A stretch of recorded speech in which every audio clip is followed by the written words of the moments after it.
Potrudit ćemo se da u ovoj školskoj godini pokušamo da percepiramo što bolje sve probleme koji postoje. Ono što mogu da vam obećam da će već u sledećoj školskoj godini roditelji pre svega, a i deca, ali mislim tu na roditelje, ćemo mnogo olakšati taj polazak u školu, ne samo prvacima, nego svim učenicima na razne načine. Sistemski ćemo olakšati da možete da računate na ozbiljnu pomoć vašeg grada.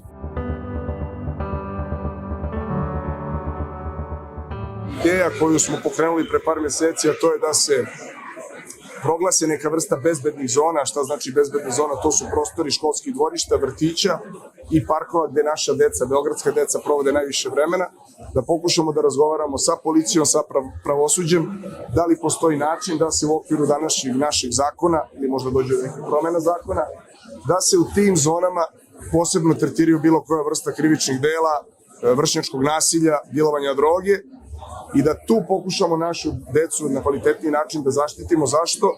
Zato što oni koji vrše bilo koju vrstu nasilja, tu mislim od fizičkog nasilja pa do nasilja koje se tiče najveće pošasti 21. veka, to jesu narkotici i droga, da dobro razmisle da li će takve stvari da rade u tim bezbednim zonama koje ćemo da proglasimo, a tu pre svega mislim na školska dvorišta, na vrtiće i na parkove i okruženja gde deca provode najviše vremena. I naravno da će da postoje, oni kažu da, ali to znači da su ostali delovi grada nebezbedni. Ne, to znači da se mi borimo kao država, kao i čitav svet što se bori protiv kriminala, protiv dilovanja droge i protiv svega onoga što modern svet nosi, ali isto tako znači da imamo i prioritete i da želimo da na sve moguće načine zaštitimo pre svega one na kojima ova zemlja sutra treba da ostane, to su naše deca.